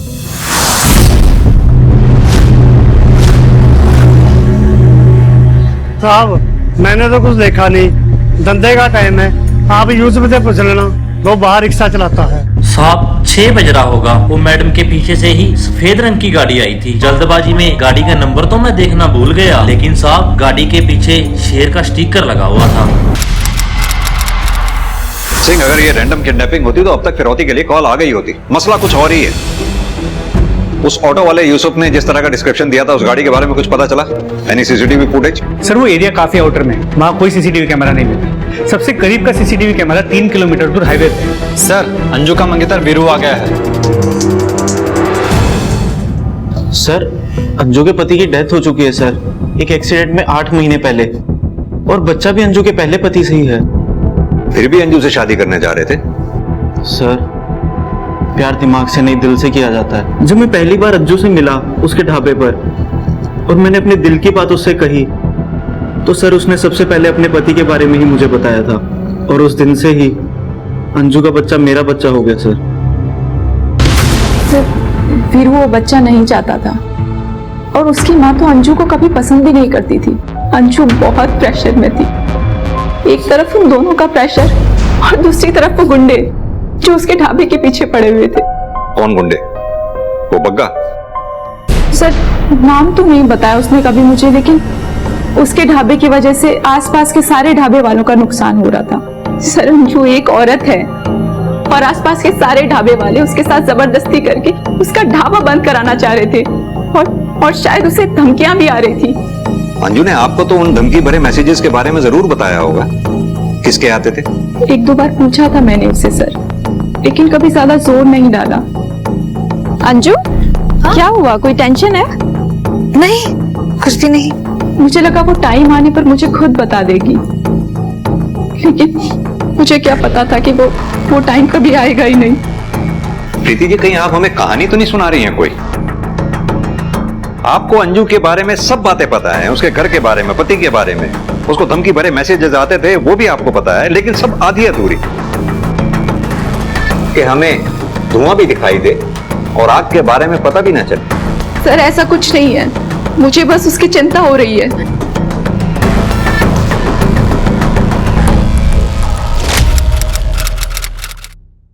वीरू को ये बच्चा नहीं चाहिए प्रीति, वो छोड़ देगा मुझे। जब से ये बच्चा मेरी जिंदगी में आया ना, सिर्फ मुसीबत लेकर आया ये मेरे। पहले मेरे पति की मौत हो गई और अब वीरू, वो छोड़ देगा मुझे।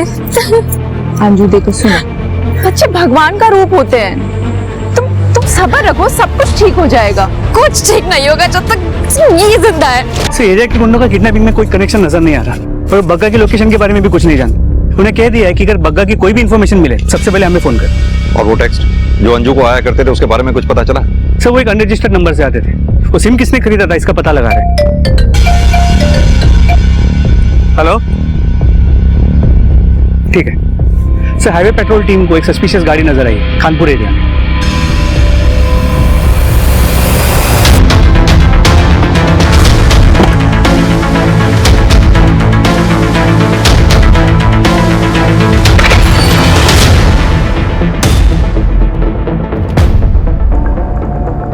ले चलो इन्हें बाहर, चल चल चल, चलो बाहर।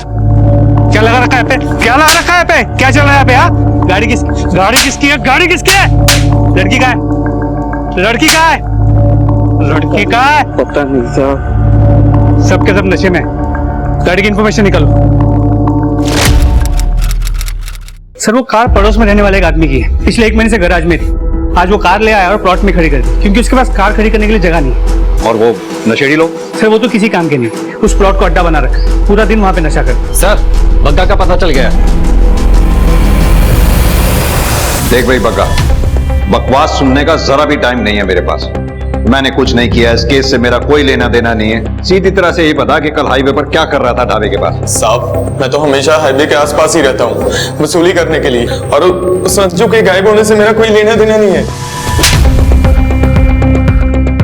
बोला था ना मैंने, नो बकवास।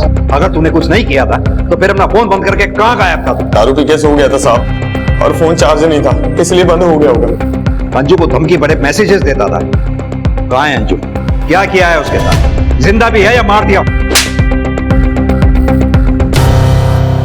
साहब जिन ढाबे वालों को उससे दिक्कत थी और जिन्होंने मुझे काम दिया था उसका ढाबा बंद करवाने के लिए, वो लोगों को तो पकड़ोगे नहीं आप लोग। और ये 20-25 हजार के लिए मर्डर नहीं करेगा बग्गा। इज्जत के लिए तो करेगा।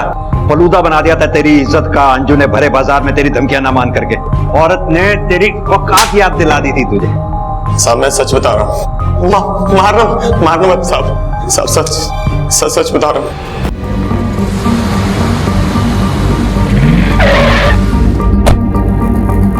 अरे साहब देखिए, यहाँ मर्डर हो गया। कौन आपने किया था? हाँ जी साहब। आइए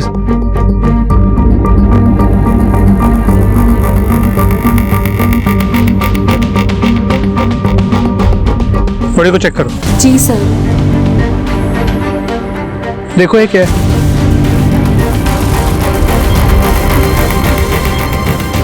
सर कोई बच्चा है। बॉडी को पोस्टमार्टम के लिए भेजो और वीरो को बुलाओ आइडेंटिफिकेशन के लिए।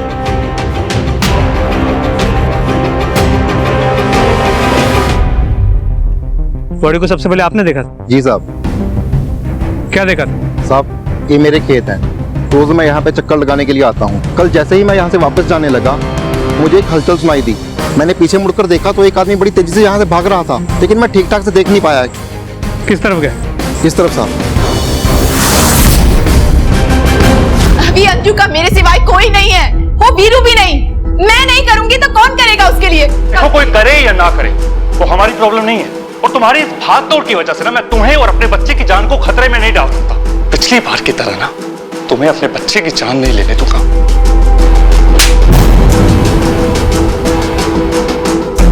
अभी पेट से है वो, अब नहीं होती तो?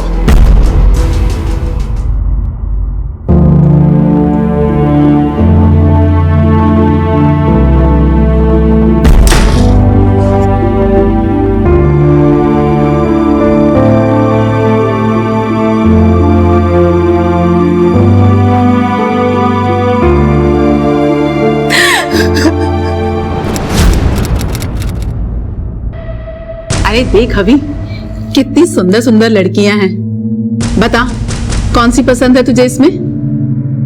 अरे देख ना। और इसके लिए तो बता रहे थे बहुत अच्छे पैसे देंगे। ये क्या हो रहा है अभी? अभी क्या बताएगा, मैं बताती हूँ। दूसरी शादी कर रही हूँ इसकी। तुम तो मुझे पोता दोगी नहीं, तुम क्या चाहती हो मैं बिना पोते का मुंह देखे ही मर जाऊं? अभी दूसरी शादी? सच में? तुम मेरे साथ ऐसा कैसे कर सकते हो अभी? तुम जानते हो कि मुझ में कोई प्रॉब्लम नहीं है। अभी प्लीज मेरे साथ ऐसा मत करो, मैं फिर से प्रेग्नेंट हो जाऊंगी। तुम जानते हो कि कितना स्ट्रेस है मेरे ऊपर।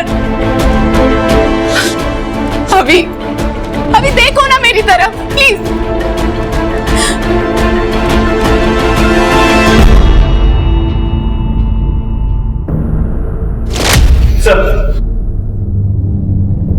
वीरू ने बॉडी को आइडेंटिफाई कर लिया है, वो बॉडी अंजू की है।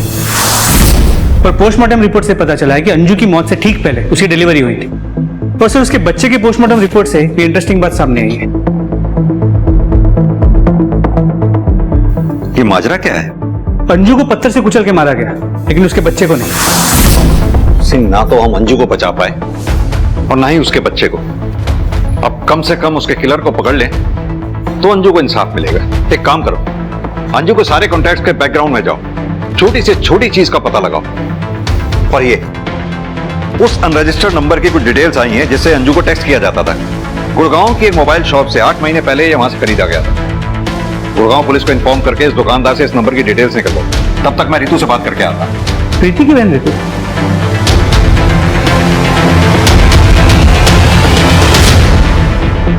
एक साधारण सी मिसिंग कंप्लेन अंजू की लाश मिलने के साथ ही मर्डर केस में तब्दील हो चुकी थी। और ये सिर्फ मर्डर नहीं था, बल्कि क्रूरता की हद थी। अंजू की जिंदगी में कई चीजें ऐसी थी जो उसकी हत्या का कारण बन सकती थी, मगर उसके अजन्मे बच्चे की हत्या ने पुलिस को भी चौंका कर रख दिया था। आखिर कोई क्यों ऐसे बच्चे को मारना चाहेगा जो अभी पैदा भी नहीं हुआ था? क्या ये इस केस में विभत्सता की हद थी या सिर्फ शुरुआत?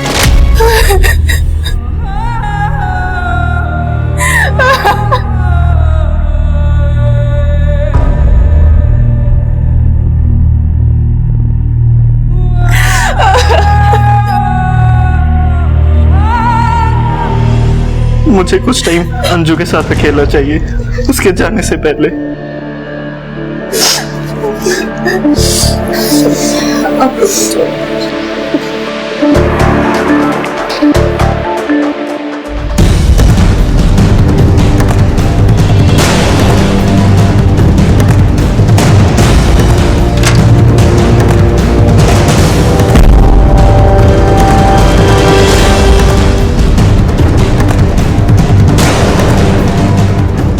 तो अंजू के ढाबे के पेपर अंगूठा लगवा रहे थे इस पे। सर वो अंजू शादी के बाद मेरी नाम करने वाली थी और मैं बस उसकी आखिरी इच्छा ही तो पूरी कर रहा हूँ सर। ऐसे चोरों की तरह? नहीं सर, उसने कहा था मुझसे। वो पेपर्स रेडी हुए क्या? पेपर्स हो जाएंगे रेडी, बोला है तो हो जाएंगे ना। मगर कहने के बाद भी अंजू ने ढाबा तेरे नाम नहीं किया था, इसलिए अंजू को मार दिया और अब चोरी छुपे अपना काम निकाल रहा है। लेके चलो इसे थाने, वहीं कायदे से बात होगी। नहीं सर, मैंने ऐसा कुछ किया ही नहीं है जो आप कह रहे हो सर, कुछ नहीं किया। रितु,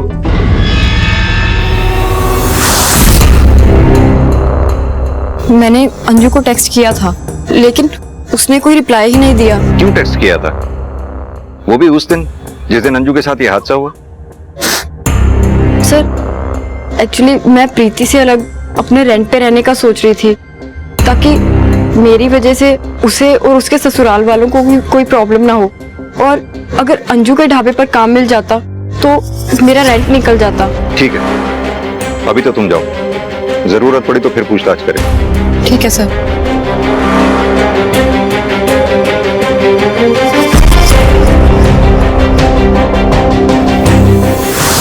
पुलिस वालों की तरह तू मुझे भी बेवकूफ बना रही है। सच सच बताओ क्या चल रहा है तुम्हारे मन में? यही बात मैं भी तुम्हारे बारे में बोल सकती हूँ, तुम्हारे और अंजू के बारे में। कुछ तो खिचड़ी पका रही थी तुम दोनों। क्या बकवास कर रही हो तुम रितु? मुझे बेवकूफ समझती हो लेकिन मैं हूँ नहीं। हाँ तुम झूठी जरूर हो।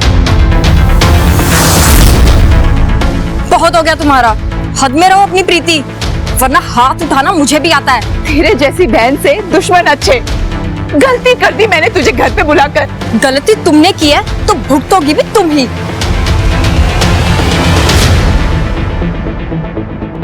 सर ये सही है कि मुझसे गलती हुई है सर ढाबे को लेकर, लेकिन मैं सच में अंजू से शादी करना चाहता था सर, और हमारी शादी से ही तो परेशानी थी सर सब लोगों को। किन लोगों को?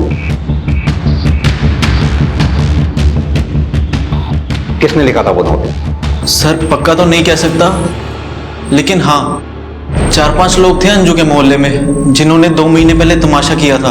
उनमें से कोई भी हो सकता है सर।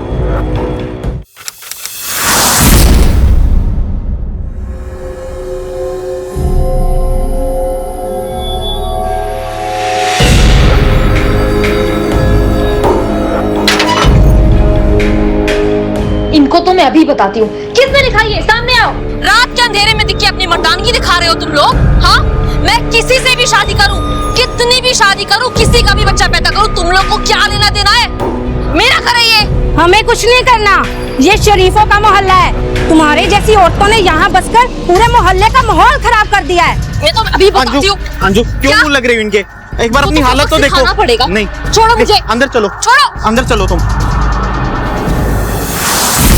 सर अंजू के पति के बारे में तो नहीं जानती, लेकिन उसकी मौत के 1 साल के भीतर बच्चा पेट में होते हुए शादी कर रही थी वो किसी से। ऐसी औरतों के आशिक और दुश्मनों की कमी थोड़ी ना होती है। मार दिया होगा किसी ने।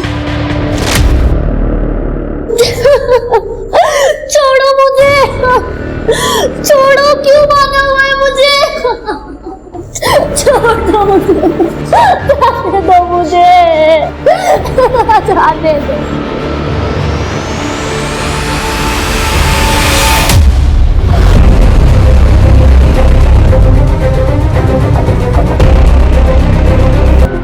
और इसकी आइडेंटिफिकेशन, इसका बच्चा? सर अब तक कुछ भी पता नहीं चल पाया। सर अंजू यहाँ आने से पहले गुड़गांव में रहती थी। हमारी लोकल पुलिस उसके एड्रेस पर पहुंची तो पता चला कि उसकी शादी नहीं हुई थी सर। और सर पति के मौत की कहानी उसने झूठी बनाई थी सर। वो सिम भी तो गुड़गांव की मोबाइल शॉप से इशू हुआ था ना, जिससे अंजू को टैक्स आया करते थे। जी सर, लोकल पुलिस ने दुकानदार से पूछताछ की थी सिम के बारे में। वहां से पता चला कि सर विशाल खरबंदा के नाम से सिम इशू कराई गई थी। विशाल खरबंदा?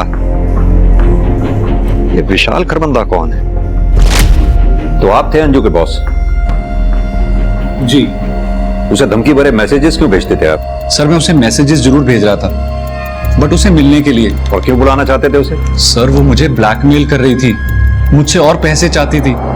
मैं उसे ऑलरेडी 10 लाख दे चुका था ढाबा खोलने के लिए। ऐसा क्या रीजन था अंजू के पास जो तुम्हें ब्लैकमेल कर रही थी? दूर हटो मुझसे। तुमने मुझे बताया क्यों नहीं कि तुम ऑलरेडी शादीशुदा हो? सुनो मेरी बात, तुम्हारा तलाक कल हो या आज हो, मुझे उससे कोई फर्क नहीं पड़ता। मैं तुम्हारी बच्चे की माँ बनने वाली हूँ और तुम पीछे हट रहे हो। अंजू फॉर गॉड सेक धीरे बोलो, बाहर ऑफिस। आई डोंट केयर, सुनने दो सबको। यू नो व्हाट, अगर तुमने मेरे और मेरे बच्चे का फ्यूचर सिक्योर नहीं किया ना, इस ऑफिस में तो क्या पूरी दुनिया में बता दूंगी मैं कि ये बच्चा तुम्हारा है। अंजू, विशाल से ब्लैकमेलिंग, वीरू से झूठ बोलकर शादी।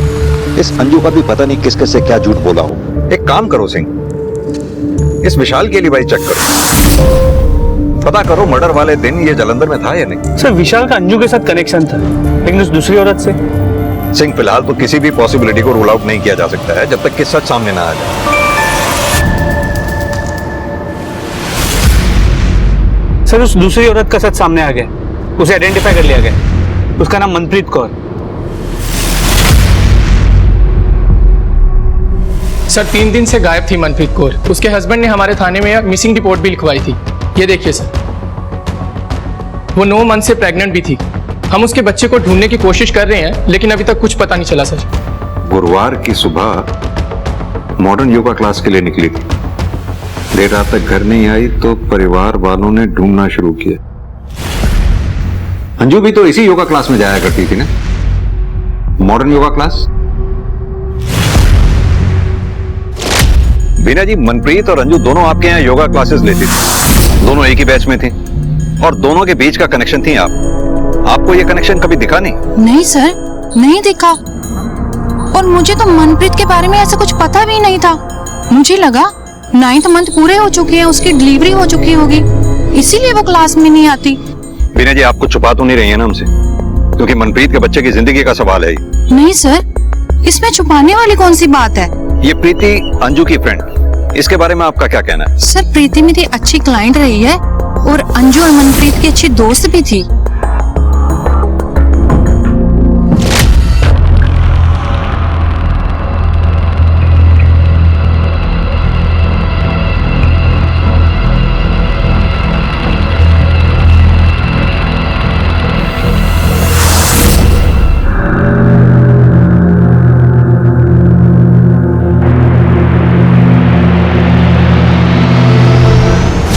सुबह योगा क्लास के लिए गई थी, उसके बाद ना कोई खबर है ना कोई फोन मिल रहा है, पता नहीं कहाँ पे गई है सर वो। योगा क्लास? जी सर, मैंने सुबह फोन किया था उनको, उन्होंने कहा कि वो वहां नहीं आई। सर आप प्लीज उसे ढूंढिए सर, प्लीज सर, मेरे बच्चों को कुछ नहीं होना चाहिए सर, मेरे बीवी बच्चों को बचा लीजिए सर। चिंता मत करो, मैं कोशिश करें। सर प्रीति को जाते हुए तो देखा था, पर वो ना थोड़ा जल्दी में थी। सर ये खूब लड़ते झगड़ते थे, इनके घर में से आवाजें आती थी। कुछ दिन पहले की बात है, प्रीति और ऋतु को मैंने आपस में लड़ते हुए देखा। सर कहना तो नहीं चाहिए, पर मुझे लगता है कि ऋतु और अभी के बीच में कुछ ना कुछ जरूर चल रहा है। सर ये बकवास किसने कर दिया आपको? ऐसा लग नहीं रहा तुम्हारी बॉडी लैंग्वेज देख कर कि ये सब बकवास है। अभी तुम्हारे बीवी और बच्चे की जान खतरे में है। अब तुम डिसाइड करो, तुम्हें टाइम पास करना है या सब कुछ सच सच बताना है। जी सर, ऋतु और मेरा अफेयर चल रहा था,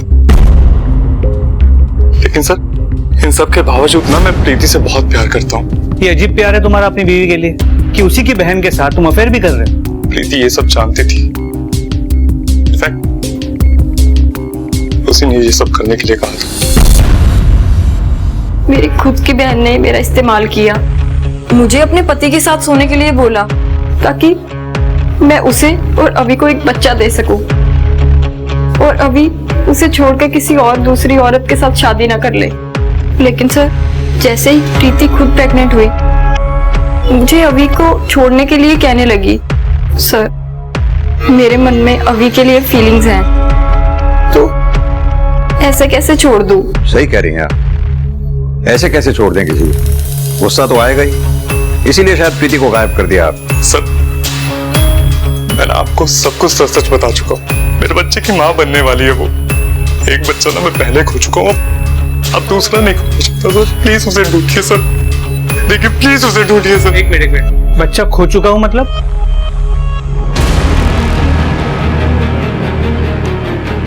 प्रीति पहले भी प्रेग्नेंट थी, एक एक्सीडेंट की वजह से उसका मिसकैरेज हो गया था सर।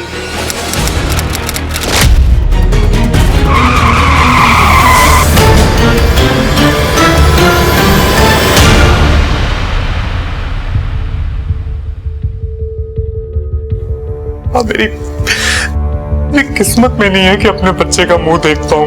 ऐसा क्यों बोल रहा है बेटा? भगवान पे भरोसा रख। मेरा बच्चा जिंदा भी हो गया। अभी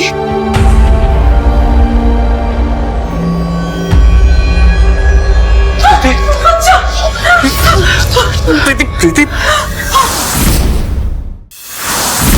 देखिए सर, मेरी बीवी और मेरे बच्चे दोनों ठीक है। बाकी आपको जो पता लगाना आप लगाइए, वो आपका काम है। अपना ही काम कर रहे हैं हम। प्रीति से बात करनी है हमें। तो आप डॉक्टर से बात कीजिए सर, वहां अंदर प्रीति का चेकअप चल रहा है। डॉक्टर सब ठीक तो है ना? हाँ, बस थोड़ा क्वेश्चन लेने की जरूरत है। माँ और बच्चा दोनों को डिहाइड्रेशन हुआ है। हम प्रीति से बात कर सकते हैं? I don't know sir, emotional trauma से अभी वो गुजर रही है। अपने बच्चे तक को वो हाथ नहीं लगाने दे रही। मुझे नहीं लगता वो आपकी मदद कर पाएगी। लेकिन हमारा प्रीति से बात करना ज्यादा जरूरी है। कोई है जो प्रेग्नेंट लेडीज को अपना निशाना बना रहा है, और सिर्फ प्रीति ही है जो हमें उस तक पहुंचा सकती है।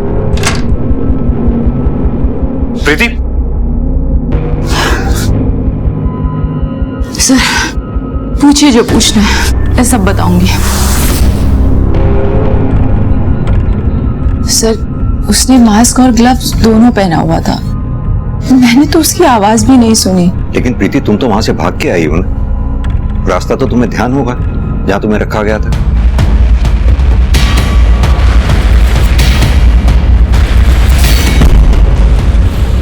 परमजीत, फोरेंसिक टीम को बुलाओ।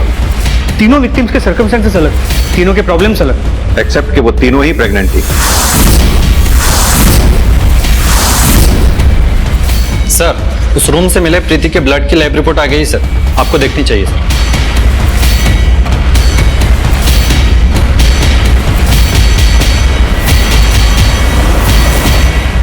सर प्रीति से मिलना पड़ेगा। मैंने कुछ नहीं किया सर। बहुत सुन लिया हमने। ये इसमें तुम्हारी ब्लड रिपोर्ट है जो हमें तुम्हारे डिलीवरी वाले रूम से मिली। साफ साफ लिखा है इसमें तुम्हारे ब्लड में प्लेसेंटा है ही नहीं, जो एक प्रेग्नेंट लेडी के ब्लड में होना जरूरी है। मतलब ये कि आपकी बहू कभी प्रेग्नेंट थी ही नहीं। इसकी प्रेगनेंसी से लेकर डिलीवरी तक आपसे झूठ बोला इसने। इसीलिए तुमने डॉक्टर को अपने बच्चे को छूने तक नहीं दिया था। अपने बच्चे तक को वो हाथ नहीं लगाने दे रही। डॉक्टर इस बच्चे को देख लेती या छू लेती तो उसे पता चल जाता कि ये बच्चा 6 से 7 दिन पहले हुआ था, और किडनैपिंग का नाटक तो तुमने 2 दिन पहले किया था। यानी कि ये बच्चा तुम्हारा है ही नहीं। नहीं, ये बच्चा मेरा है। ठीक है, तो हम इस बच्चे का डीएनए टेस्ट करवा लेते हैं, उसके बाद साफ हो जाएगा, और इस बच्चे को तुम एक पल भी अपने पास नहीं रख पाओगे। नहीं, मैंने तो ये बच्चा, अगर मैंने ये बच्चा खो दिया तो ये लोग मेरा जीना हराम कर देंगे। मैंने सिर्फ और सिर्फ अपनी शादी बचाने के लिए ये सब किया।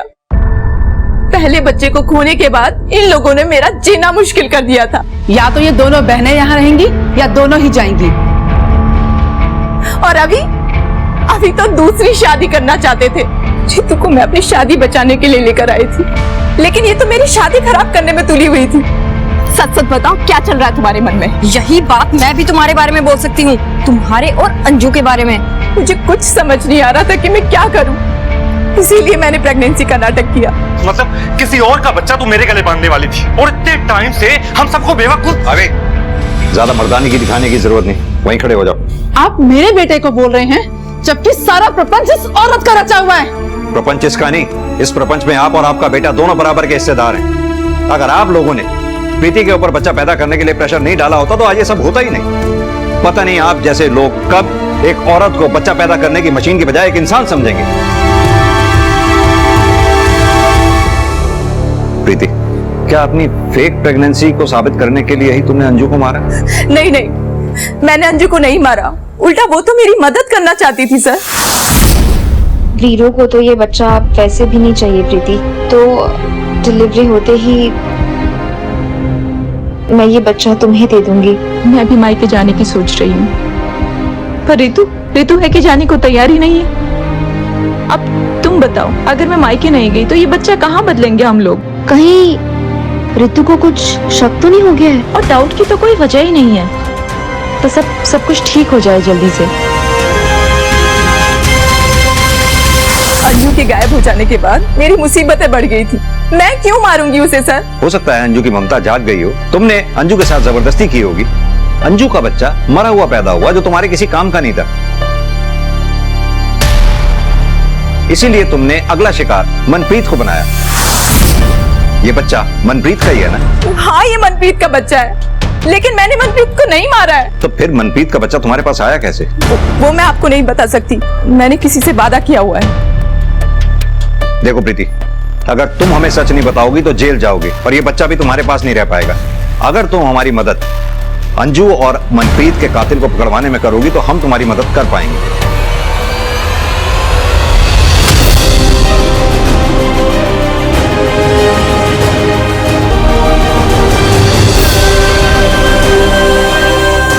कौन है तुम?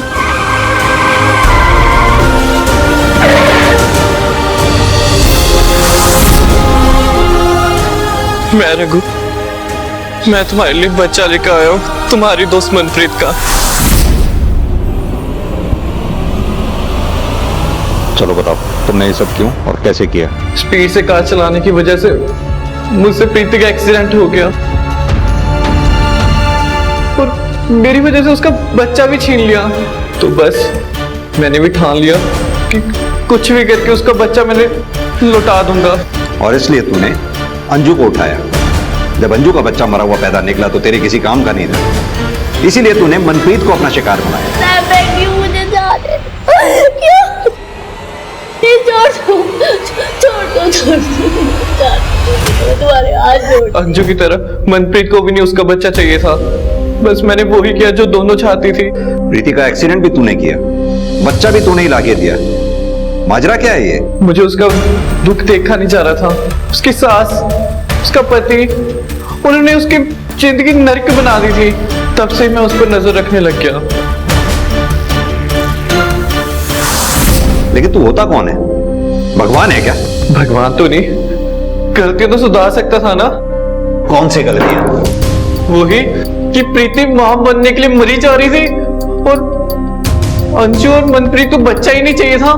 ये गलती नहीं तो और क्या है? इसे लगता है इसने भगवान की गलती सुधार के बहुत अच्छा काम किया है। सच तो इसे पता ही नहीं है। कैसा सच? सच्चाई ये है कि अंजू अपना बच्चा प्रीति को देने वाली थी, वो भी सबसे छुप कर, ताकि प्रीति को टॉर्चर ना सहना पड़े।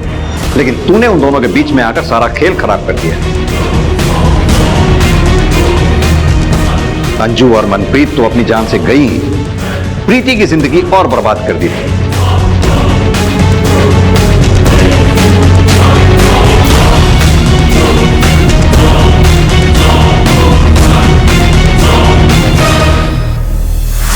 रघु के एक तरफा प्यार ने कई जिंदगियों को समय खत्म जरूर कर दिया था, मगर इस केस की पृष्ठभूमि हमारे समाज ने ही तैयार की थी। ऐसा समाज जो औरतों से सिर्फ परफेक्शन की उम्मीद करता है, मगर माँ ना बन पाने का जो अपराध बोध एक औरत के अंदर पैदा किया जाता है, जो कि उसे तोड़ कर रख देता है।